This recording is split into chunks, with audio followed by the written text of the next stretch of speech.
Try as क्या है और ट्राई एज के कितने सेंटर है अगर हम जम्मू कश्मीर यूटी की बात करते हैं? देखिए, ट्राइएज अगर मैं बहुत सिंपल वर्ड्स में एक्सप्लेन करूं तो it is a first emergency hospital where the patient has to go for medical help जी। एंड ट्राइएज हम बनाते हैं द टाइम ऑफ एमरजेंसीज, जैसे अब हम कोरोना पेंडेमिक में हैं, वॉर्स सिचुएशंस होती हैं, वॉर्स होती हैं, देन फ्लड्स, कोई भी नेचुरल जो कैलामिटी है उसके लिए। एंड ट्राइएज का पर्पस ये रहता है कि पेशेंट किसी भी पॉइंट ऑफ अगर रेफरल पे जाता है तो उसको वो नेसेसरी मेडिकल फैसिलिटी मिलनी चाहिए प्रायोरिटी बेसिस पे, क्योंकि उसका पेशेंट क्रिटिकल है। और हमारे जो जम्मू में 2 ट्रायल सेंटर्स हैं, CD hospital Bakshinagar and Gandhinagar hospital, whereas Srinagar में है NIT college Hazratbal and SKIMS JVC medical college Bemina. Along with this जो district Jammu province and Srinagar में जितनी भी डिस्ट्रिक्ट्स हैं उनके डिस्ट्रिक्ट हॉस्पिटल्स को एज वेल एज जो न्यू जीएमसी हैं राजौरी में, कठुआ में, अनंतनाग एंड बारामूला, इनको भी हमने ट्रायल सेंटर्स बनाया हुआ है। इसमें कुछ कलर कोडिंग होता है, मैं इतनी डिटेल्स में नहीं जाऊंगी, बट ट्राइएज का हमारा मेन पर्पस यही है कि पेशेंट इन ट्रायल सेंटर्स पे डायरेक्टली जाए अगर वो होम आइसोलेशन में सिक हो चुका है, क्रिटिकल हो चुका है, सो दैट वो जो रेफरल में टाइम वेस्ट होता है उस क्रिटिकल पेशेंट का वैसा ना हो। जी। या हम ये भी कह सकते हैं कि ट्रायल सेंटर इसलिए बनाए गए हैं कि जो लोग हॉस्पिटल तक नहीं पहुंच सकते या हर जगह देखिए हॉस्पिटल की अवेलेबिलिटी इतनी नहीं है, तो अगर जो बेड्स पूरे स्लॉट भरे हुए हैं तो ट्रायल सेंटर में आकर उनका ट्रीटमेंट जो है वो हो सकता है। देखिए, हॉस्पिटल्स हर एक लेवल पे हैं, जैसे हम सब सेंटर हैं, एनटीपीएचसीज हैं, सब डिस्ट्रिक्ट हॉस्पिटल्स हैं, लेकिन अब because of this medical emergency हम एकदम से हर एक चीज़ को, हर एक मेडिकल फैसिलिटी को पूरा प्रोवाइड नहीं कर सकते उनके नियर बाय हॉस्पिटल्स में। तो जो भी हमारी टर्शरी केयर लेवल हॉस्पिटल्स हैं या सब डिस्ट्रिक्ट हॉस्पिटल्स हैं, हमने उन्हीं को स्ट्रेंथन किया है सो दैट कि पेशेंट वहां तक पहुंच सके और जो भी उनको इस इमरजेंसी में क्रिटिकल पेशेंट को जरूरत है हम उनको वो इजीली प्रोवाइड कर सकें। जी बिल्कुल। वही वैक्सीनेशन की बात करते हैं, वैक्सीनेशन को लेकर काफ़ी फेरबदलाव किए जाते हैं, जिससे जनता भी ये जानना चाहती है कि आखिरकार क्या कुछ ड्यूरेशन है। अगर हम कोवैक्सीन की बात करते हैं, कोविशील्ड की बात करते हैं, तो मैं चाहती हूँ कि आप पूरा वो ब्रीफली बताएं कि आखिरकार ये डिफरेंसेस क्या है, कितने महीने तक लगा सकते हैं, वाइदर यू आर पॉजिटिव और नेगेटिव, क्या एक डिफरेंस उसमें रहना चाहिए ताकि जो लोग इस समय खासकर होम आइसोलेशन में है उन्हें किसी भी प्रकार की दिक्कत ना आए, या कोई जो मोस्ट ऑफ द पीपल जो है जो डॉक्टर के साथ कंसल्ट नहीं करवा सकते अगर रूरल एरियाज में रहते हैं, कैसे वो वैक्सीनेशन के लिए जाए। देखिए, वैक्सीन का अभी भी ऐसा है कि 2 वैक्सीन अवेलेबल हैं हमारे पास, कोविशील्ड एंड कोवैक्सिन। कोविशील्ड का पहला जो भी टाइम ड्यूरेशन था वो चेंज हो गई है, नई गाइडलाइंस हैं। कोविशील्ड की जो 2 डोजेज हैं वो 12 to 16 वीक्स के गैप पे लगेंगे, वेयर एज कोवैक्सीन के लिए अभी तक कोई चेंज नहीं है। कोवैक्सीन 4 to 6 वीक्स की गैप पे ही लगेंगे 2 डोजेज। एंड एक इसमें बहुत बड़ा जो चेंज आया है वो ये है कि पहले हम फीडिंग मदर्स के लिए हम इस चीज वैक्सीन को रिकमेंड नहीं कर रहे थे, बट अब ये जो 2 दिन पहले नई गाइडलाइंस आई हैं, फीडिंग मदर्स भी इस वैक्सीन को ले सकती हैं। एंड बाकी जो भी डायबिटिक हैं, हाइपरटेंसिव हैं, हार्ट डिजीजेज हैं, किडनी डिजीजेज हैं, वो तो पहले ही हाई रिस्क में थे और वो एलिजिबल थे, लेकिन अब हमने फीडिंग मदर्स को भी एलिजिबल कर दिया हुआ है हमारी स्टडीज में। तो मैम मैं आपको रोकना चाहूंगी, पहले सवाल ले लेते हैं। हेलो हेलो हेलो हेलो, बिल्कुल इस तरीके से आप बता रही थी कि अब जो फीडिंग मदर्स है उन्हें कैप डाउन कर दिया गया है, और साथ ही साथ जो कोविशील्ड की बात करते हैं उसका एक जो गैप पीरियड आया है, एग्जैक्टली जो गैप पीरियड है वो कैसे याद रखना है। अगर आप कोविड पॉजिटिव इफेक्टेड है तो कितनी देर तक आपको इंतजार करना है वैक्सीनेशन? देखिए, अगर आप बिल्कुल नॉर्मल है, आपने फर्स्ट डोज लिया है, तो आपको 12 वीक्स का गैप लेना ही लेना है मिनिमम। 12 to 16 वीक्स का हम, पर मिनिमम 12 वीक्स का आपको गैप लेना है for second dose of Covishield. And अगर आपको कोरोना इन्फेक्शन हो जाती है और आप फर्स्ट डोज ले चुके हैं तो आपको 3 मंथ्स का गैप लेना है। अपनी रिकवरी के बाद आप अपना पहला दिन गिनना शुरू करें and then you have to count for 3 months तक आपको गैप लेना है एंड देन आपको सेकेंड डोज लेना है। अगर आप कोरोना कोविशील्ड की पहली वैक्सीन से ही पॉजिटिव हो जाते हैं तो भी ऐसा ही रहेगा कि रिकवरी के बाद से आप अपना पहला दिन गिनेंगे और 3 मंथ्स का गैप लेंगे एंड देन आप फर्स्ट डोज के लिए जाएंगे। मैम सवाल तो बिल्कुल ये कह सकते हैं कि वैक्सीनेशन को करने के लिए भी आपको पहले देखना है कि पूरी तरीके से आप इस बीमारी से निकले हैं, उसके बाद 3 महीने का गैप डालना है और तभी वैक्सीनेशन के लिए जाना है। Yes, yes. वही बात करते हैं इसके साथ साथ जो होम आइसोलेटेड जितने भी लोग हैं जी। उनकी अगर बात करते हैं, क्या मेजर प्रिकॉशंस है जो उन्हें लेने ही लेने चाहिए, या खासकर हम बोल सकते हैं जो पेशेंट घर में है कब उसकी सिचुएशन देखे कि अब जो है इसे हॉस्पिटल रेफर कर लेना चाहिए? देखिए, जो होम आइसोलेशन में पेशेंट्स हैं या तो वो एसिम्टोमेटिक हैं या फिर माइल्ड सिम्टोमेटिक हैं। जिस दिन से पेशेंट को सिम्टम्स आना शुरू हुए वो हमारे लिए डे 0 है जी। और आप ये मान लीजिए कि जिस दिन उसको सिम्टम्स आए वो एक्चुअली में वायरस उस दिन उसकी बॉडी में नहीं गया, वो 3 दिन पहले हम पीछे -3 डेज लेके अगर चलते हैं, the actual day of onset of symptoms is actually day 0 for us, और हम पिछले 3 दिन भी लेते हैं तो वो पूरे 4 दिन हो गए। देन नेक्स्ट 10 डेज हम उस पेशेंट को होम आइसोलेशन में रखते हैं। इसमें भी क्या है कि हमें 10 डेज का जो उसका आइसोलेशन पीरियड है from the onset of symptoms, हमने इसको 2 पार्ट्स में डिवाइड किया है, first 5 days and next 5 days. अगर पेशेंट एसिम्टोमेटिक है, ठीक है, उसको आइसोलेशन में रहना है, एक अलग रूम में रहना है, सारे प्रिकॉशंस लेने हैं, उसका अटेंडेंट हम चेंज नहीं करेंगे, एंड जो भी वो सप्लीमेंट्स ले रहा है या ऑन ऑफ सिम्टम्स उसको आ रहे हैं उसके लिए वो जो मेडिसिन ले रहा है आफ्टर कंसल्टेशन विद हिज और हर डॉक्टर वो कंटिन्यू करेगा। बट अगर पेशेंट को डे 1 से ही सिम्टम्स आ गए, मैम मैं आपको रोकना चाहूंगी, कॉल ले लेते हैं। हेलो हेलो जी सर, अपना सवाल बोलिए सर। हेलो, मैंने क्वेश्चन पूछना था डॉक्टर से। जी पूछिए। हेलो जी बोलिए सर। हेलो हेलो हेलो जी बोलिए, अपना सवाल बोलिए सर। मैडम, मैं श्रीनगर से बोल रहा हूँ। हमने वैक्सीन फर्स्ट डोज किया था, 22 तारीख को हमारा सेकंड डोज प्रोजेक्टेड था, लेकिन अब चूंकि वहाँ पर रश भी पड़ा है और वैक्सीन भी अवेलेबल नहीं है, आप क्या करें? जी, आपने पहला डोज लिया है 22 को? 22 मई को था हमारा सेकंड डोज। 22 मई तो सर अभी आई नहीं है, आपको शायद 22 अप्रैल को लगा होगा पहला डोज। अब कैसे होगा ये? आपको 12 हफ्ते का गैप लेना है। 12 हफ्ते का गैप? जी जी, आपने 22 अप्रैल को इंजेक्शन लगाया है, अब उसके बाद से आपको 12 हफ्ते का गैप मिनिमम लेना है। अच्छा जी। अगर इन बिटवीन मतलब सपोज टर्म मिली तो फिर क्या करेंगे? क्या पूछ रहे हैं?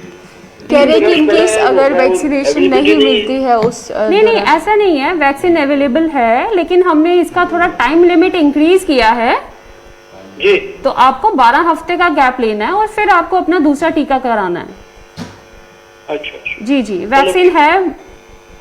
ओके जी। तो वही बात करते हैं, जैसे इनका सवाल है कि जब सेकेंड बारी हमारी आएगी तब टाइम ड्यूरेशन कितना होना चाहिए, क्योंकि सब ये चाहते हैं इस समय जब पहला डोज लग चुका है दूसरा डोज भी उन तक पहुंचाया जाए, लेकिन जहाँ पे जब एक बार रजिस्ट्रेशन हो जाती है तो वो ऑटोमेटिकली सेकेंड डोज के लिए उन्हें बुलाया जाएगा। जी जी, देखिए ये सारा एक ऑनलाइन सिस्टम है जी। ऐसा नहीं है कि वैक्सीन ख़त्म है, ये भी पब्लिक में, बिकॉज जो हमारी स्टडीज़ हैं वो हमें हर दिन नई स्टडीज़ आ रही हैं। ऐसा नहीं है कि एक पुरानी कोई बीमारी है तो हमारे पास ऑलरेडी सारा डेटा अवेलेबल था, बिकॉज एक नई बीमारी है तो हर दिन स्टडीज़ के हम कंक्लूजन्स ड्रॉ कर रहे हैं। ऐसा बिल्कुल नहीं है कि वैक्सीन कहीं ख़त्म है, बस थोड़ा सा सिस्टम हम स्ट्रीमलाइन कर रहे हैं सो दैट कहीं भी हम जो सोशल डिस्टेंसिंग का नॉर्म है वो ख़त्म ना हो। जी।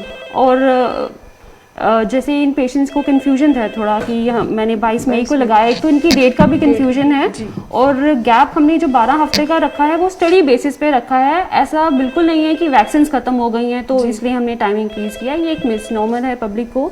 जी मैम। हेलो हेलो हेलो जी, अपना सवाल बोलिए सर। हेलो जी सवाल बोलिए सर अपना। क्वेश्चन करो मेरा? जी हाँ जी, जी करिए। करो। हेलो, हाँ जी बोलिए सर। आप बात कर रहे हैं ना? तो ये मैं डॉक्टर साहब से पूछना चाहता हूँ। जी पूछिए। हेलो? जी जी पूछिए, हम सुन सकते हैं, आप पूछिए। हाँ, मैं डॉक्टर साहब से ये जानना चाहता हूँ, जब किसी का ये कोविड होता है। हेलो जी जी हाँ जी, आप अपना सवाल पूरा बोलिए। जब किसी का कोविड होता है आगे। हाँ, जब किसी का कोविड होता है फिर वो ये नेगेटिव आता है, उसके कितने दिनों के बाद उसको ये वैक्सीन करना है? आपको 3 महीने का गैप लेना है। वैक्सीन कितने दिनों के जी, बाद जी। उसके बाद लेना है? अगर आपको कोरोना इन्फेक्शन हो जाता है और फिर आप रिकवर होकर जाते हैं तो आपको 3 महीने का गैप लेना है। अच्छा, मतलब 3 महीने के बाद या 3 महीने के अंदर अंदर भी ले सकता है? नहीं नहीं, आपको 3 महीने पूरे करने के बाद दूसरा इंजेक्शन लगवाना है। अच्छा, 3 महीने पूरा करने के बाद? जी जी हाँ मैम, जी जी, हाँ जी बिल्कुल आफ्टर 3 मंथ्स? जी सर। तो वही बात करते हैं रैट और आरटीपीसीआर टेस्ट की। रैट और आरटीपीसीआर यूजुअली लोग जाते हैं करवाने के लिए। मैक्सिमम जहाँ रैट की हम बात करते हैं ऐसे पब्लिक प्लेसेस में किया जाता है, मेजॉरिटी ऑफ द पीपल में किया जाता है। रैट के लिए कब जाना चाहिए और आरटीपीसीआर के लिए कब जाना चाहिए, मैं चाहती हूँ इस सवाल से पहले मैं दर्शकों का सवाल लेना चाहूँगी। हेलो। हेलो, अस्सलाम वालेकुम। वालेकुम अस्सलाम सर, अपना सवाल हेलो। बोलिए। जी सवाल बोलिए सर। जी, मुझे 11 तारीख से मैंने रैपिड टेस्ट किया तो पॉजिटिव आ गया। ठीक है हाँ जी आज मुझे 11 दिन हो गए। ठीक जी। है मुझे कभी कभी फीवर होता है। ठीक है। कितना रह रहा है आपका बुखार? हेलो जी, मैंने पूछा आपका बुखार कितना रह रहा है? हेलो, आप सुन सकते हैं हमें? मुझे पॉजिटिव निकला कुछ दिन पहले। जी जी, वो मैंने सुना। 10 दिन हो गए हमें। जी, बुखार के साथ और कोई तकलीफ है आपको? फीवर मुझे कभी कभी जी, चढ़ता है। कितना कितना रहता है बुखार आपका? हैं? आपका बुखार कितना रहता है? कभी कभी होता है रात को। मुझे पैरास्टामोल तो खाना पड़ेगा। ठीक है जी। और आप अगर आइसोलेशन मैं में नहीं हैं? खाता फिर फीवर होता है। ठीक है, आइसोलेशन में हैं आप? आप आइसोलेशन में हैं, घर में अलग रह रहे हैं आप? हैं? आप घर में अलग रह रहे हैं? Hello hello hello hello. Hello, बोलो। जी, आप घर में अलग रह रहे हैं और आपका जो बुखार है वो कितना रहता है? बुखार कितना रहता है सर आपका? जी, आज कम हो गया। फीवर कम हो गया आज। तो मुझे दवाई खत्म हो गई। दवाई मुझे खाना है। देखिए, अभी आपको 14 दिन पूरे आइसोलेशन में रहना है। हेलो, आपको 14 दिन अभी पूरे आइसोलेशन में रहना है। आप अपना बुखार चेक कीजिए, अगर ज़रूरत पड़ती है तो आप पैरासीटामोल लीजिए और अपनी ऑक्सीजन सैचुरेशन आप चेक करते रहिए। हाँ मैं करता हूँ, वो दिखाता है 75-80। कितनी रहती है आपकी ऑक्सीजन सैचुरेशन? 80%। देखिए, अगर 80% है तो आपको कोई सांस लेने में कोई तकलीफ ऐसी कोई प्रॉब्लम आ रही है फिर? नहीं नहीं। नहीं, देखिए आप गलती कर रहे हैं। आप शायद उस ऑक्सीमीटर पे आप पल्स को ऑक्सीजन सैचुरेशन मान रहे हैं। हैं? आप थोड़ा ध्यान से देखिए, जो आपका ऑक्सीमीटर है उस पे 2 रीडिंग्स आती हैं। हाँ, तो एक आते हैं 95, एक जी, आते जी। हैं 75-80। जी जी, देखिए जो आप ध्यान से अगर आप देखेंगे तो जो आपकी 75-80 है वो एक्चुअली में आपका पल्स रेट है और जो 95 है वो ऑक्सीजन सैचुरेशन है। अच्छा, वो ऑक्सीजन सैचुरेशन है। जी जी जी, आप ध्यान से देखिए उस चीज को, उस पे SpO2 करके लिखा होगा और वो चीज बहुत ही इंपॉर्टेंट है। आपकी ऑक्सीजन जो है वो दिखा रहा है 95-97। हाँ, वो ठीक है और वो इससे नीचे आने भी नहीं चाहिए। चलो ठीक है। जी, मुझे अभी आप दवाई और भी खाना है, आप- चालू रखना है। जी, अभी आपको 14 दिन पूरे करने हैं उस आइसोलेशन में। हाँ और अगर आपको बुखार आता है हाँ। तो आप देख लीजिए थर्मोमीटर से वो कितना है। अब कम हो गए, 1-2 दिन में कम हो गया। जी, अब, ठीक है। ठीक है। 8 दिन मुझे लगातार बुखार चढ़ गया, अब कम हो गया आज। ठीक है ठीक है, आप अभी 14 दिन टोटल और 2-4 दिन आपके रहते हैं, आप वो आइसोलेशन में कीजिए पूरे हाँ, और अपने बुखार पे आप मापते रहिए उसे। अगर आपको तो लगता है, मैं टेस्ट करना है दूसरा है। देखिए अब आप 14 दिन अगर आइसोलेशन में रहते हैं और लास्ट के 3 दिनों में आपको बुखार नहीं आएगा तो आपको टेस्ट रिपीट करने की जरूरत नहीं है। आप आइसोलेशन से बिना टेस्ट के बाहर आ सकते हैं। हाँ, चलो ठीक है। जी वो दवाई अम्मी खत्म हो गया, अब फिर लाना है मुझे दवाई। जी जी, पैरासीटामोल आपको खानी पड़ेगी अगर आपको बुखार आता है। बस पैरास्टामोल और कुछ जी नहीं? जी नहीं। तो वहीं जो मेरा सवाल था कि रैट और RT-PCR के लिए कब जाना चाहिए? देखिए, एक चीज़ जो पब्लिक को ध्यान से समझनी पड़ेगी वो ये है कि दोनों ही टेस्ट के कुछ अपने प्लस और माइनस पॉइंट्स हैं। रैट एक स्क्रीनिंग टेस्ट है, वेयर एज RT-PCR एक कंफर्मेटरी टेस्ट है। जी। अगर आपको सिम्टम्स हैं और आपने रैट कराया, रैट पॉजिटिव है, इट मीन्स आप पॉजिटिव हैं, इस पे कोई डिबेट नहीं होनी चाहिए, कोई सेकंड क्वेश्चन नहीं आना चाहिए। कुछ लोग ऐसा करते हैं कि रैट कराते हैं, वो पॉजिटिव आता है एंड देन वो RT-PCR कराते हैं, जिसकी ज़रूरत नहीं है। ऐसा करके शायद आप कहीं वर्कलोड इंक्रीज कर रहे हैं और अपना भी आप अपने आप को ज़्यादा एक्सपोजर में लेके जा रहे हैं। अगर रैट पॉजिटिव है, आप सिम्टोमेटिक हैं, तो आप पॉजिटिव हैं। जी। नंबर सेकेंड, कुछ लोगों का रैट नेगेटिव आता है बट सिम्टम्स होते हैं, इन दैट केस आपको RT-PCR कराना चाहिए। इन वेरी रेयर केसेस आपका RT-PCR नेगेटिव आता है, आपका रैट नेगेटिव आता है, लेकिन आपको सिम्टम्स होते हैं। जी। तो इन दैट केस हम टेस्ट ना देख के आपके सिम्टम्स की तरफ ज़्यादा ध्यान देते हैं, हम उसके बेसिस पे डायग्नोसिस और आपका ट्रीटमेंट हम फॉलो करते हैं। जी। मोर ओवर ये बहुत सारे कॉलर्स हमें क्वेश्चन करते हैं कि हमने अपना आइसोलेशन पीरियड, हम ठीक रहे, हमने ट्रीटमेंट लिया, अब कोई प्रॉब्लम नहीं है, अब हम टेस्ट कराने कब जाएं? तो देखिए, ये हम अब जो अकॉर्डिंग टू न्यू गाइडलाइंस जो हमारा क्राइटेरिया है आइसोलेशन से बाहर आने का, उसमें हमने टेस्टिंग ख़त्म कर दी है।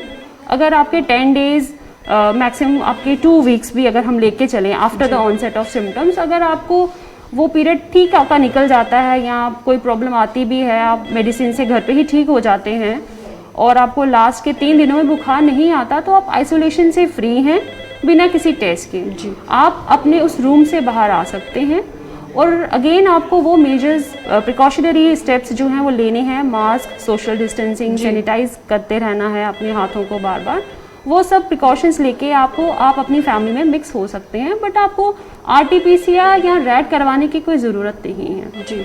एंड इसमें एक इम्पॉर्टेंट चीज़ मैं कहूँगी कि रैट तो ठीक है, हमने करा लिया बिगनिंग में एंड देन आइसोलेशन से बाहर आने के लिए आपको किसी भी टेस्ट की कोई ज़रूरत नहीं है। RT-PCR जो है वो आपके वायरस के RNA को पकड़ के बता देता है कि हाँ यस, इसकी बॉडी में या पेशेंट की बॉडी में इन्फेक्शन है। बट क्या होता है कि अगर कोई पेशेंट कोरोना पॉजिटिव है और अब वो रिकवर कर चुका है, तो उसकी बॉडी में वो वायरस डेड है एंड डेड वायरस खुद फ्रेगमेंट्स में है, उसका जेनेटिक मटेरियल RNA फ्रेगमेंट्स में है। तो RT-PCR उस टूटे हुए RNA को भी पकड़ के बोलता है कि yes the patient is positive. In that case वो फॉल्स नेगेटिव टेस्ट है और RT-PCR after recovery almost 2-3 months तक पॉजिटिव रहता है।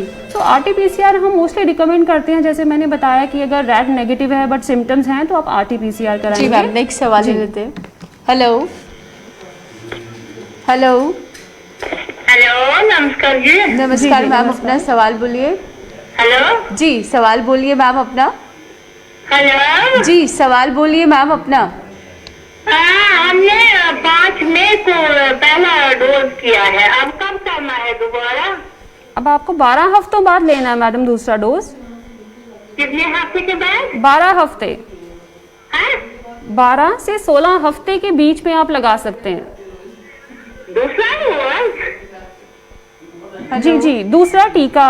दूसरा डोज जी जी लगाना है? जी जी, लगाना है। इसके 2 डोजेज हैं, पहला आप लगा चुके हैं और दूसरा डोज आपको 12 हफ्ते के बाद लगाना है। 12 हफ्ते के जी बाद? जी जी हमने 5 को लगाया, 5 मई को। जी, ठीक है। हेलो। हाँ जी, हाँ जी, ठीक है। अब आपके 3 महीने अगस्त में पूरे होंगे, हाँ 12 हफ्ते। हाँ, तो उन्होंने यहाँ तो हम कश्मीर से बोल रहे हैं। जी जी। यहाँ उन्होंने बोला ना कि आप लगा सकते हो 40 दिन के बाद, 42 डेज के बाद। आपकी उम्र क्या है? देखिए, अगर आपने कोवैक्सीन लगाया है तो वो 4 हफ्ते के बाद लग सकता है। आप अपनी उम्र बताएं हमें। हाँ, नियर अबाउट 60 है। नहीं नहीं, फिर ऐसा नहीं है। देखिए, पहले कुछ और हमारा गाइडलाइंस थी, हाँ। लेकिन अब जो नई हमारे पास दिशा निर्देश आए हैं उसके मुताबिक आपको 12 हफ्ते का गैप लेना पड़ेगा। 12 हफ्ते के पहला डोज कौन करते हैं और क्या नाम है उसका? कोवैक्सीन?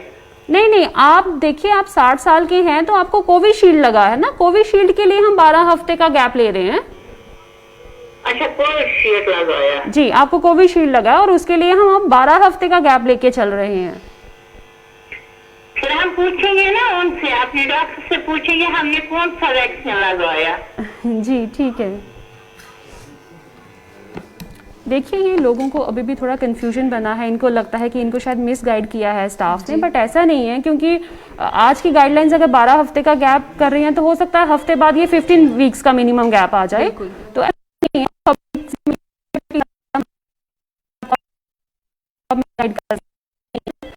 गाइडलाइंस फॉलो करती है तो हमें हमारी मिनिस्ट्री फॉलो करती है, तो ऐसा नहीं है आपके लिए है और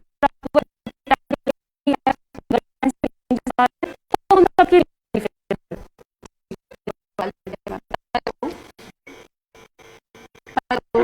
अपना सवाल बोलिए।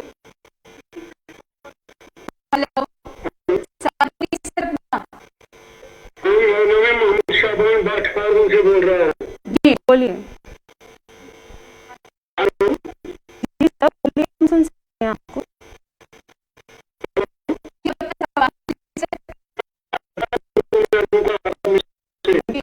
अपना सवाल बोलिए। मेरा सवाल यही है, ये कोविड जो है इसका असर कब तक रहेगा, कब खत्म हो जाएगा? हम ये तो हर एक के साथ अलग जी जी वैक्सीन की बात छोड़ो, वैक्सीन के बगैर हम जिंदा कैसे रहेंगे या नहीं रहेंगे? उसके लिए कोई दवाई है?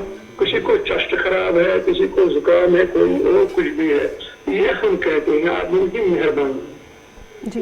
देखिए, जो अगर कोरोना वेव की हम बात करेंगे तो हम भी नहीं कह सकते कि ये अभी कब तक रहने वाली है, लेकिन इससे बचाव की अगर हम बात करें तो वैक्सीन है, इसीलिए हम बार बार इस बात पे जोर डाल रहे हैं कि सब लोग अपनी वैक्सीन टाइम से कराएं। और बाकी जो कभी कहते हैं काला फंगस है, कभी कहते हैं आज सुबह और कोई फंगस है। जी जी, कितने फंगस में हम गिरे हुए। देखिए, ये जो भी ब्लैक फंगस की बात आ रही है, इसमें अगर आप देखें तो हमारी डाइट का, इम्यूनिटी का बहुत रोल है।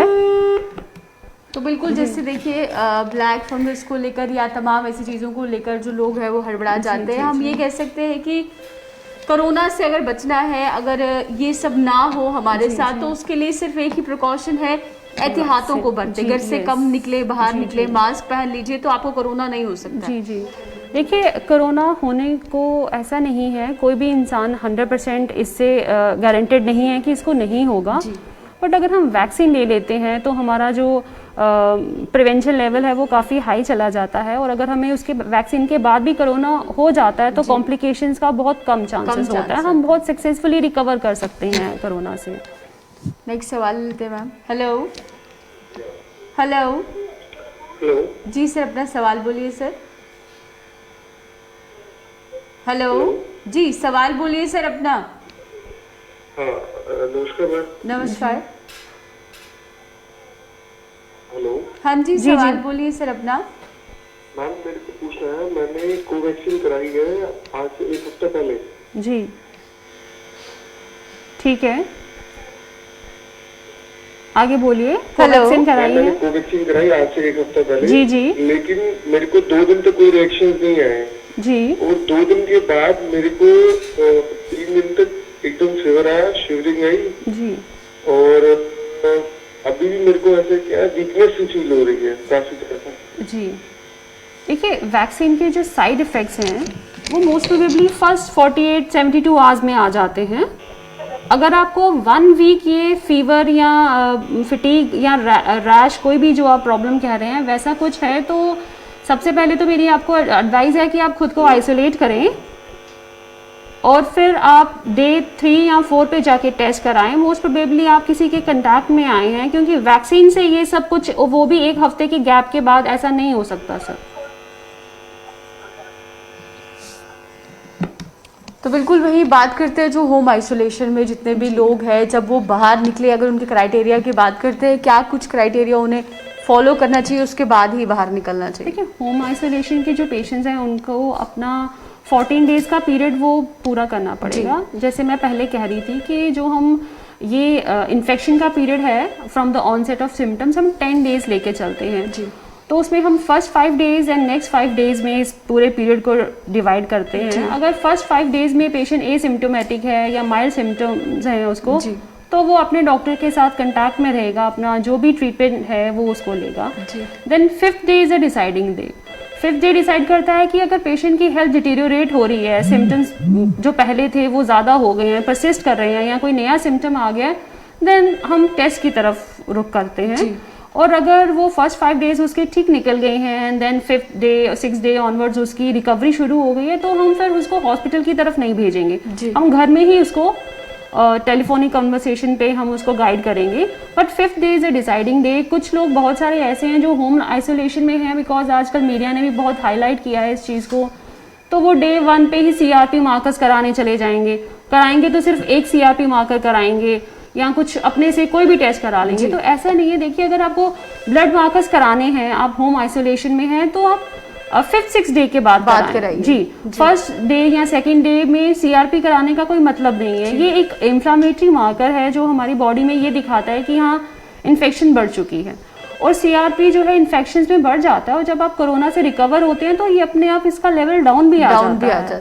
तो लोग अगर आपको पैरामीटर्स कराने हैं, ब्लड मार्कर्स कराने हैं, तो आप 5th डे के बाद कराइए। एंड वो भी अगर आप इस क्राइटेरिया में फॉल करते हैं, अगर आप 4th 5th डे पे आपकी घर में ही रिकवरी हो जाती है, तो फिर मार्कर्स कराने का मतलब नहीं बनता। जी, नेक्स्ट सवाल ले लेते हैं। Hello hello hello hello. तो बिल्कुल जिस तरीके से आप कह रही है वही, जब होम आइसोलेशन में जो भी है, बाहर निकलते हुए अगर एक सेपरेट रूम में है वो अपनी फैमिली से, उनको क्या कुछ प्रिकॉशन जो है वो ज़रूर लेने चाहिए जैसे ही वो बाकी फैमिली मेम्बर्स से मिलते हैं या अपने रूम से बाहर निकलते हैं? क्या कुछ ऐसे एहतियात बरते सो दैट इन्फेक्शन जो है बाकी लोगों में ना फैले? देखिए, एक तो जब एक कोरोना पॉजिटिव पर्सन रिकवरी के बाद अपनी फैमिली के साथ मिक्सअप होना है, उसको अपने रूम की सफाई खुद करनी है। बिकॉज अगर वो किसी दूसरे को लगा देते हैं उस रूम को सैनिटाइज करने में, तो देयर आर चांसेस कि इन्फेक्शन उस अटेंडेंट को हो जाए। सो प्रेफरेबली अपने उस रूम को वो खुद सैनिटाइज करेंगे और उस रूम को आप 2 दिन तक या 3 दिन तक बंद रखिए। देन वो रिकवर्ड पेशेंट जब अपनी फैमिली से मिलता है, उसे भी एज वेल एज उसके फैमिली मेम्बर्स को भी मास्क पहनना है, देन सैनिटाइजर का यूज करना है, सोशल डिस्टेंसिंग का पालन करना है, और अलॉन्ग विद दिस अगर वो अपने यूटेंसिल्स कुछ फर्दर नेक्स्ट 1 वीक के लिए अलग रखें तो वो अच्छा होगा, दोनों को उससे बेनिफिट होगा। जी, तो चलिए वही समय हो चुका है एक छोटे से ब्रेक का, तो जल्द लौटते हैं ब्रेक के बाद।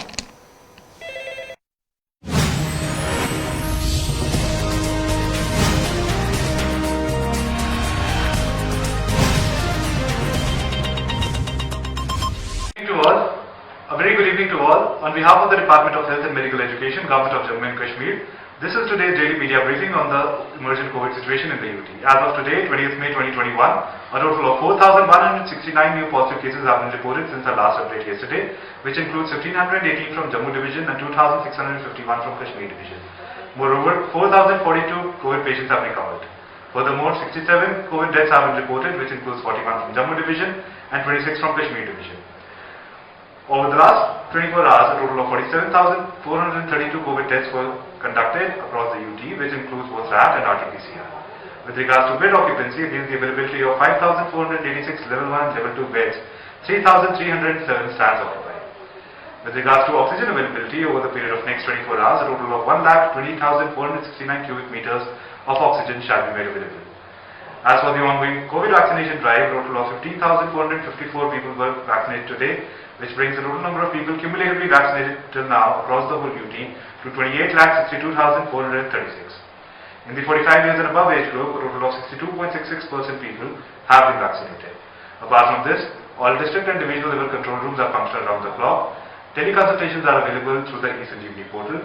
Apart from this, live call-in programs, Cove Talk on Gulistan and Doctor Speak on DD Kashir are playing morning and evening, where viewers can call in live with their COVID-related queries. Furthermore, a new program, Doctor on Radio, has been started on AIR from 3 to 3:30 p.m. every day. Finally, emergency ambulance services are available on the 108 helpline. Thank you. Covid की दूसरी wave से बचें।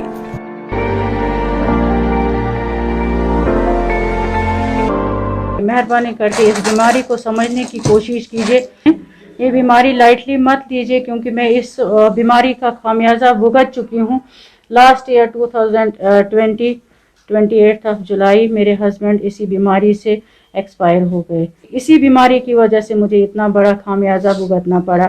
लोग इस बीमारी को इतना ज़्यादा लाइटली ना डिस्टेंस मेंटेन कर रहे हैं और ना ये मास्क यूज़ कर रहे हैं, और जहाँ पे भी गैदरिंग में मास्क यूज़ नहीं करते हैं। मैं सबसे यही इल्तिजा करती हूँ, सबसे पहले मास्क इस्तेमाल करिए, हैंड वॉश करिए, डिस्टेंस मेंटेन करिए, क्योंकि ये इस बीमारी का कुछ भी पता नहीं चलता है कि ये कहाँ से क्या होता है और इंसान कब कैसे इंसान के साथ क्या होता है क्या नहीं होता है, और इंसान मरने की कगार तक पहुँचता है। National health mission Jammu Kashmir द्वारा जनहित में जारी। कोविड की दूसरी वेव से बची। हमने कोरोना में एक अपने परिवार का बहुत ही अमूल्य सदस्य खो दिया है, और इस दुख का सामना जो हम कर रहे हैं ऐसा किसी को भी ना करना पड़े। इसलिए मैं गुजारिश करूंगी सब भारतवासियों और जम्मू कश्मीर की जनता से कि सरकार की तरफ से जो भी कोरोना से बचने के नियम बनाए गए हैं उनका पूरी तरह पालन करें, और हमारी तरह अपने परिवार के किसी भी सदस्य को ना खो दें। इसलिए मास्क पहन कर रखें, बार बार हाथ धोएं, सैनिटाइज़र का इस्तेमाल करें, दूरी बनाए रखें, भीड़ भाड़ वाली जगहों पर ना जाएं, और बारी आने पर कोविड वैक्सीन ज़रूर लगवाएं। इसलिए जो भी सरकार ने कानून बनाए हैं उनका पालन करें। National health mission Jammu Kashmir द्वारा जनहित में जारी।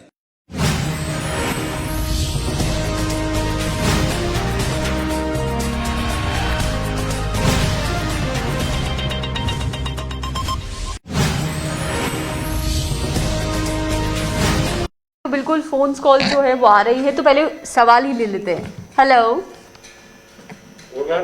Very good morning sir. Madam मेरा सवाल ये है, घर में जी जी जी बोलिए।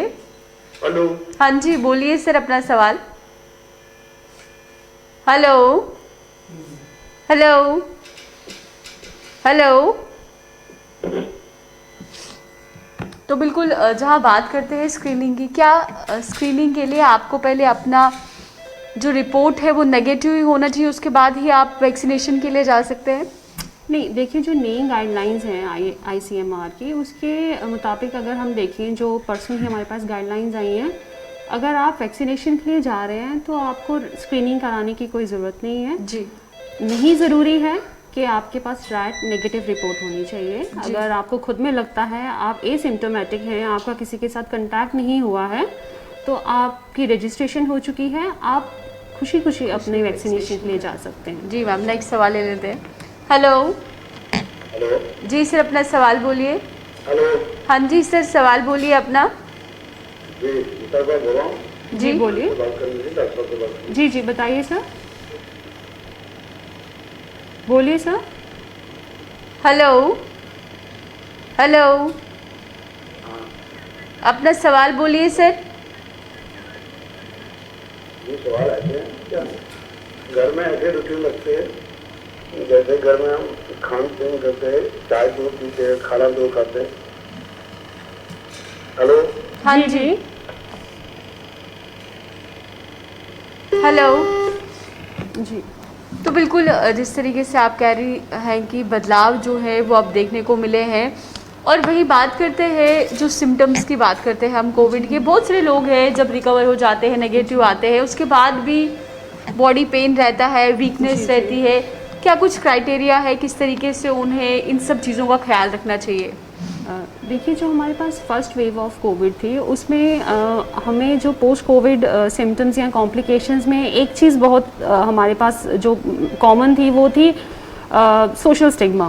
पेशेंट को खुद में लगता था कि मुझे कोरोना हो गया है, एंड सोसाइटी में इसको बॉयकॉट किया जाता था। लेकिन इस बार सेकेंड जो वेव है इसमें न्यूरोसाइकेट्रिक इलनेस है, एंग्जाइटी है, पेशेंट को डर रहता है नेक्स्ट वॉट कि इतना पैंडेमिक हो गया है तो मेरा क्या होगा, मैं ठीक हो गया हूँ तो मुझे री इन्फेक्शन तो नहीं होगी। बट उससे भी ज़्यादा कॉमन चीज़ें जो अब हम इस हफ्ते में हमने देखी हैं कॉलर्स की इंक्वायरीज जो हैं, उन मोस्ट ऑफ द केसेस में आफ्टर रिकवरी उनको प्रॉब्लम आ रही है weakness, fatigue, loss of smell, loss of taste along, और उससे भी बहुत जो उनको चीज़ परेशान कर रही है वो है फीवर जी।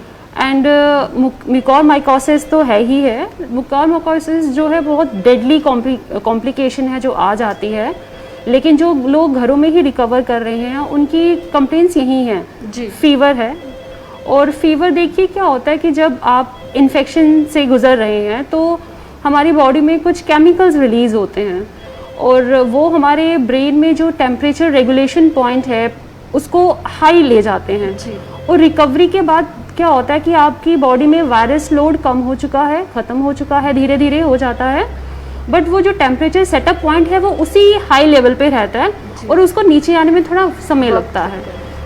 तो हम पेशेंट्स को यही रिकमेंड करेंगे कि आप अच्छी डाइट लें, आप टू बिगिन विद आप थोड़ी थोड़ी एक्सरसाइजेज करें, ब्रीदिंग एक्सरसाइजेज करें, योगा करें, मेडिटेशन करें, और अपना टेम्परेचर आप बार बार मत चेक करें। पेशेंट्स हमें कहते हैं, कॉल करते हैं, हम कोरोना इन्फेक्शन से फ्री हो चुके हैं बट हमारा फीवर 99 है, 99.5 है, 100 है, तो हम क्या एंटीबायोटिक्स ले लें? देखिए, पोस्ट रिकवरी में मैंने आपको रीज़न बताया है कि क्यों आपको फील होता है कि आपको फीवर है। इसलिए आपसे रिक्वेस्ट यही है कि आप एंटीबायोटिक्स ना लें और diet as well as physical exercise का थोड़ा बैलेंस करके चलें। एंड मोस्टली ये पेशेंट्स को 2-3 हफ्ते तक रहता है, उसके बाद ये ठीक हो जाता है। और इससे भी इम्पोर्टेंट ज़्यादा एक बात मैं कहूँगी कि एक बहुत फाइन लाइन है, आपको ये ध्यान रखना है कि अगर आपका फीवर कंटिन्यूसली आफ्टर रिकवरी भी 100 से ज़्यादा रह रहा है तो आपने अपने कुछ टेस्ट कराने हैं, वो आप अपने डॉक्टर से कंटैक्ट करें, वो आपको एडवाइस करेंगे। बिकॉज कोरोना में आपकी इम्यूनिटी लेवल बहुत डाउन चला जाता है, तो अगर आपका फीवर परसिस्टेंट है, अबव 100 है और आपको रोज़ पैरासीटामोल या डोलो का सेवन करना पड़ता है, तो फिर आप अपने डॉक्टर से कंटैक्ट करें और हम आपको नेसेसरी टेस्ट रिकमेंड करेंगे। हमें ये देखना है कि क्या इम्यूनिटी डाउन होने की वजह से कोई सुपर एडेड इन्फेक्शन तो नहीं आ गई है और रिकवरी के बाद ही इसीलिए आपका फीवर ख़त्म नहीं हो रहा, तो ये चीज़ इम्पोर्टेंट है। हेलो।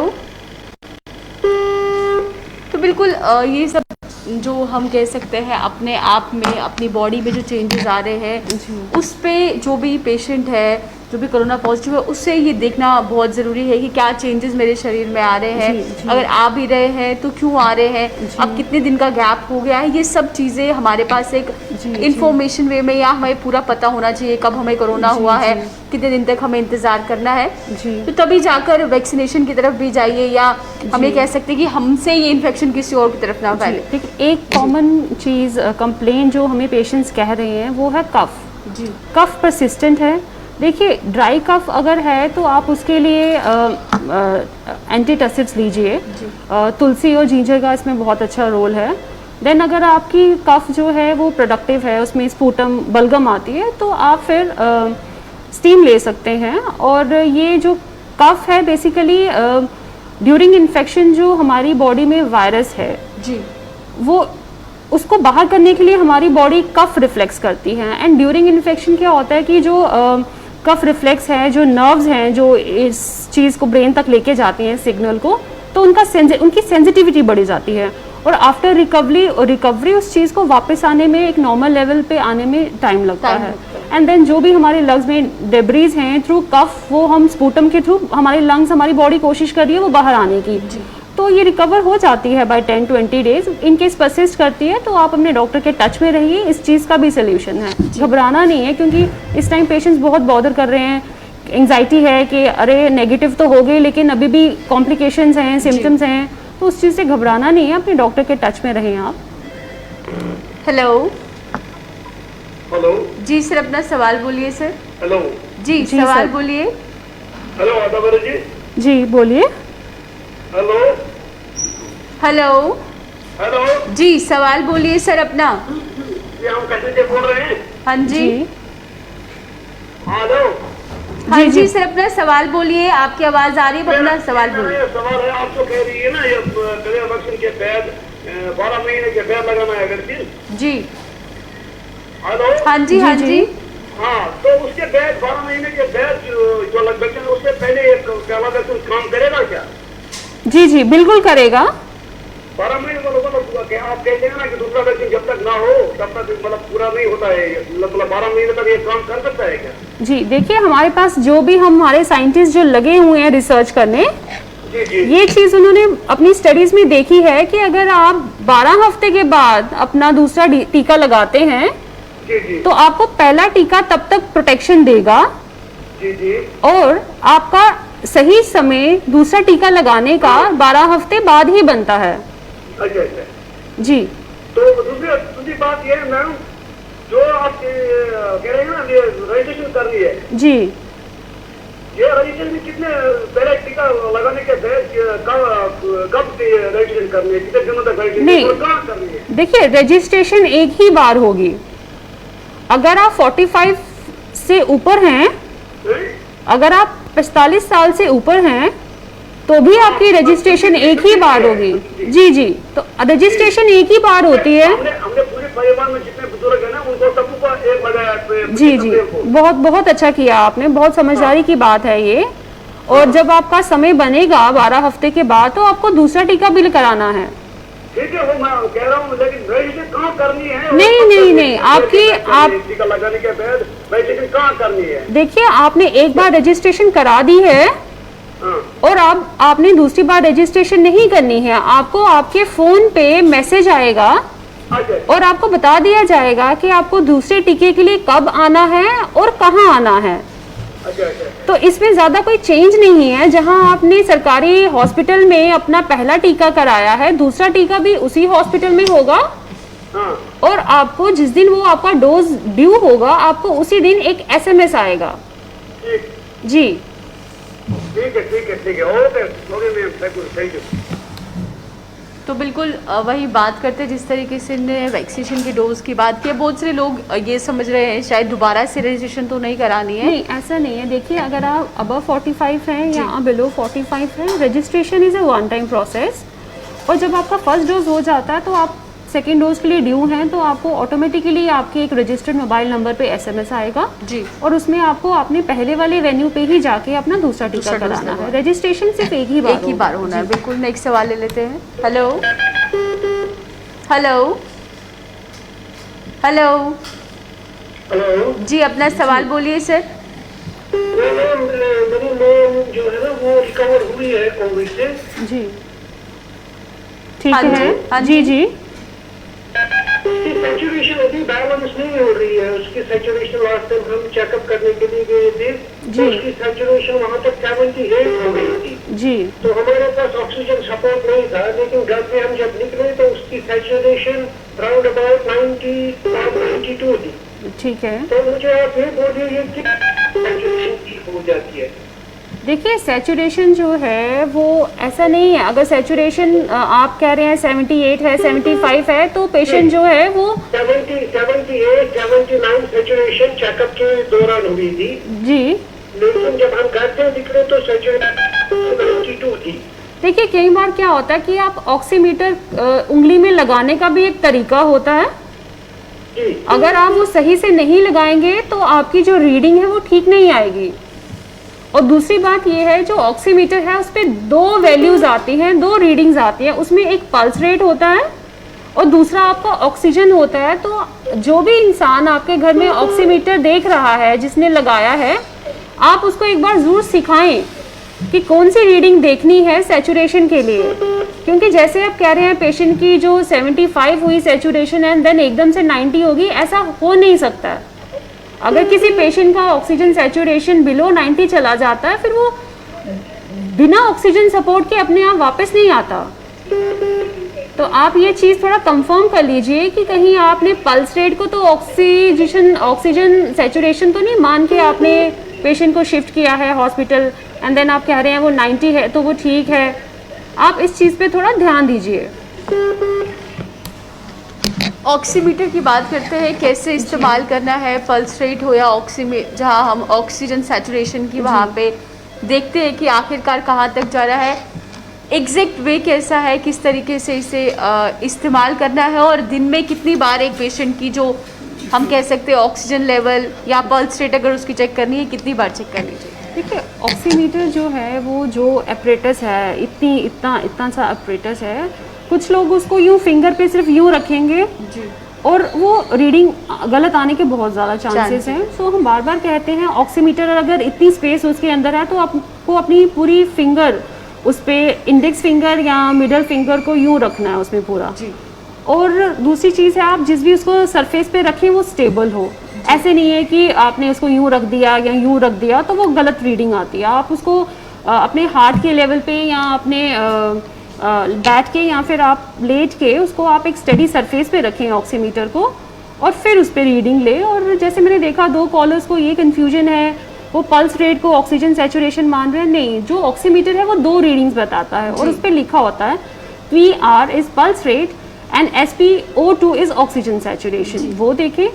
एंड दूसरी बात ये है कि अगर आप माइल्ड सिम्टोमेटिक हैं, एसिम्टोमेटिक हैं, घर पे हैं और आपका ऑक्सीजन सैचुरेशन ठीक जा रहा है तो आप मैक्सिमम 4 आवर्स के बाद 6 आवर्स के बाद ये रीडिंग कर सकते हैं। बट अगर आपका पेशेंट क्रिटिकल है, घर में ही है और उसका ऑक्सीजन लेवल फॉल कर रहा है then you need to do it more frequently. और फिर उसके बाद हम पेशेंट को एडवाइस करते हैं कि अगर उनका बिलो 92 है तो उनको 6 मिनट का वॉक टेस्ट कराएं, देन प्रूनिंग कराएं, वेंटिलेशन अच्छी कर दें और उसके बाद भी अगर इम्प्रूव नहीं होती देन पेशेंट हैज़ डेफिनेटली ही has to go to hospital. जी बिल्कुल मैम, नेक्स्ट सवाल ले लेते हैं। हेलो हेलो जी, अपना सवाल बोलिए सर। हेलो जी जी वालेकुम अस्सलाम सर, सवाल बोलिए। जी जी सर, सवाल बोलिए अपना। हाँ मैं बारामूला से बात कर रहा हूँ मैडम। जी जी बोलिए। हेलो जी अपना सवाल बोलिए और टीवी की वॉल्यूम सर प्लीज कम कर दीजिए। हेलो हाँ जी बोलिए, अब सवाल बोलिए सर। हाँ मैडम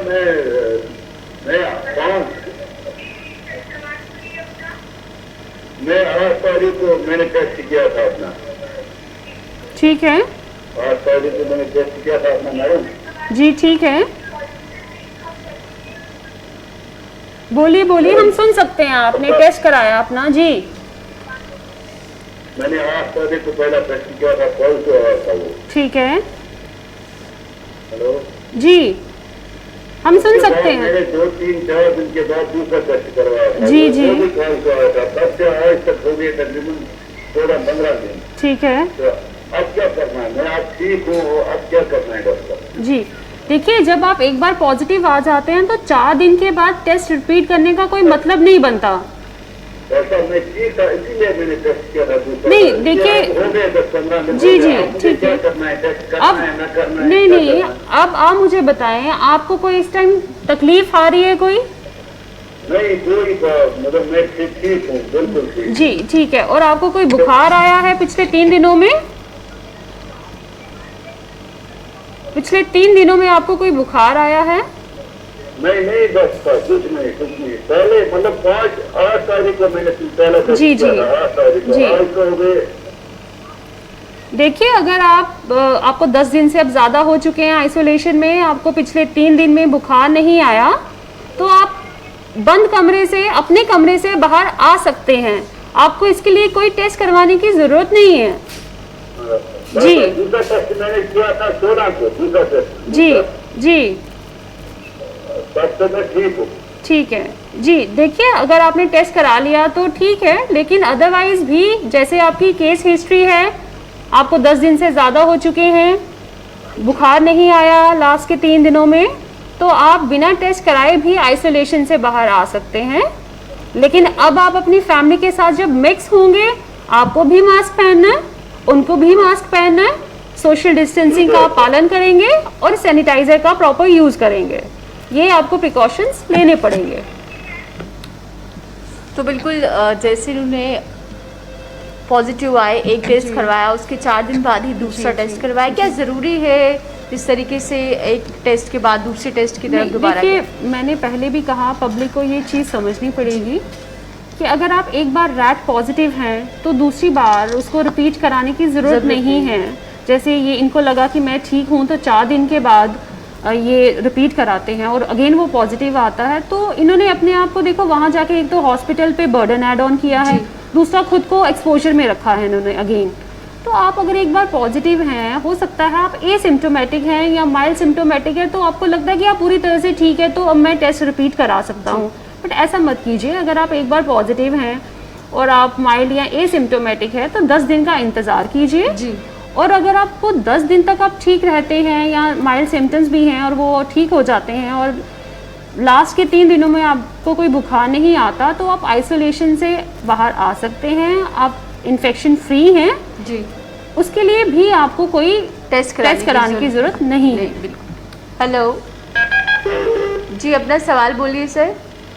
बात ऐसी है जी, 17 अप्रैल को पहला इंजेक्शन लगाया हुआ है जी। हम डॉक्टर साहब से ये पूछना चाहते हैं कि वो दूसरा कब लगाना है? आपको 12 हफ्ते के बाद दूसरा टीका कराना है। आपको 12 हफ्ते के बाद दूसरा टीका कराना है। जुलाई में आपका दूसरा टीका, आपको इंजेक्शन लगवाने का मैसेज आ जाएगा और जहां आपने पहला टीका कराया आप उसी जगह जाके अपना दूसरा टीका कराएंगे 12 हफ्तों के बाद। आप जी, आपको जी जी देखिए, आपके जुलाई में बनते हैं 12 हफ्ते, तो आप जुलाई में आपको SMS आएगा।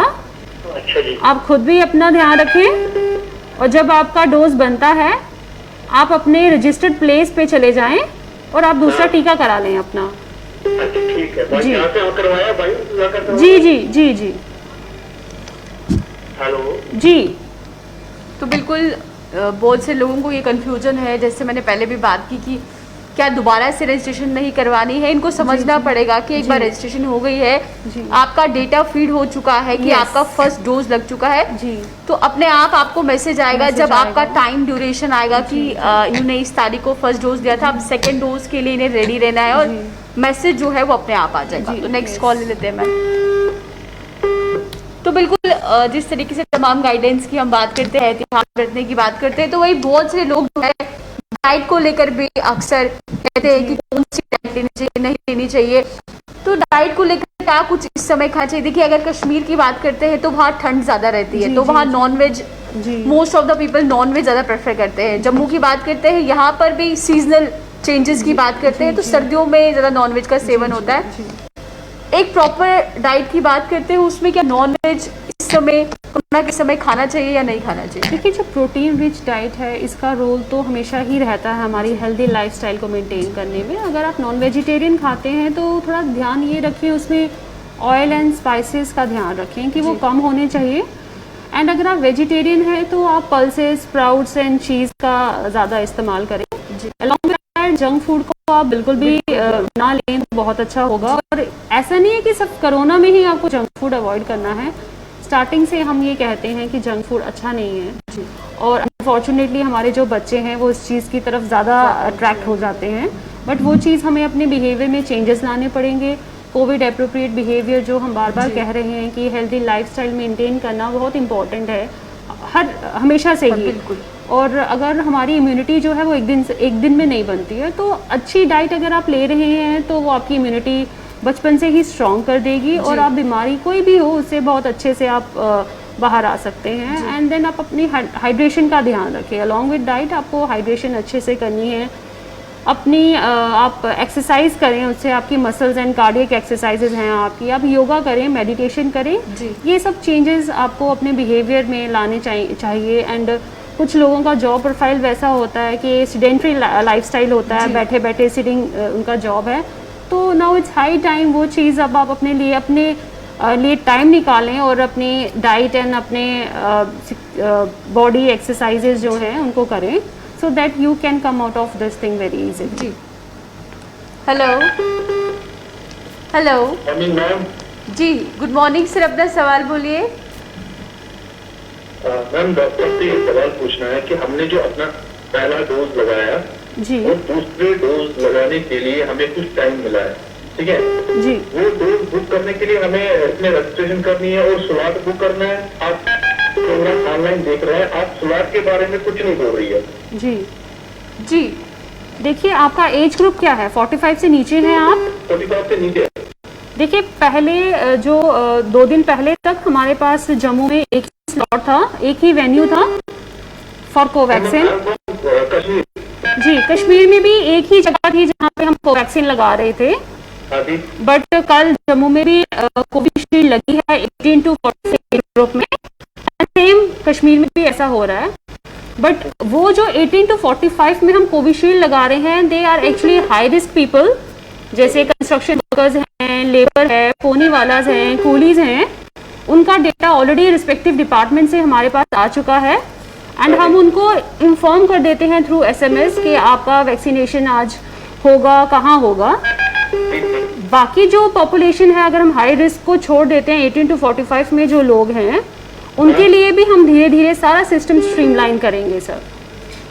और जो रही बात स्लॉट्स की, ये 9 AM मॉर्निंग में हर सुबह 9 बजे स्लॉट्स खुल जाते हैं और आपको सारा डेटा वहाँ अपडेट हुआ होता है साइट पे, वेबसाइट पे, कहाँ स्लॉट्स हैं, कहाँ बुकिंग हो सकती है, कौन से फुल हैं। आप प्लीज इस चीज को वेबसाइट पे देखें। एक्चुअली जो 9 AM आप बोल रही है तो हम तो कर रहे हैं, हमारा फ्लड तो कोई नहीं है। देखिए 18 to 44 एज ग्रुप में बहुत ज़्यादा पॉपुलेशन है और हम 200 लोग ही एक जगह पे वैक्सीनेट करते हैं, तो इस वजह से वो थोड़ा बिजी आता है एंड बहुत जल्दी बुकिंग होती है। वो थोड़ा आप कह सकते हैं दिक्कत आ रही है, बट हम उसको स्ट्रीमलाइन करने की कोशिश कर रहे हैं and soon, don't worry, soon you will be vaccinated. Good luck. ये मैम हम करें क्या? देखिए वेट कर सकते हैं आप, अगर वैक्सीनेशन साइट पे डायरेक्ट जाएंगे तो वैसा नहीं हो पाएगा, आप वहाँ जाके खुद को ही रिस्क में डालेंगे। सो घरों में रहिए, सेफ रहिए और ट्राई करते रहिए। हम ये सारा सिस्टम स्ट्रीमलाइन कर रहे हैं। 9 AM करनी है ट्राई? जी 9 AM। Okay, thank you ma'am. Welcome. तो बिल्कुल वही समय हो चुका है अब अलविदा लेने का, तो मुझे और मैम को दीजिए इजाजत, फिर मुलाकात करेंगे। नमस्कार।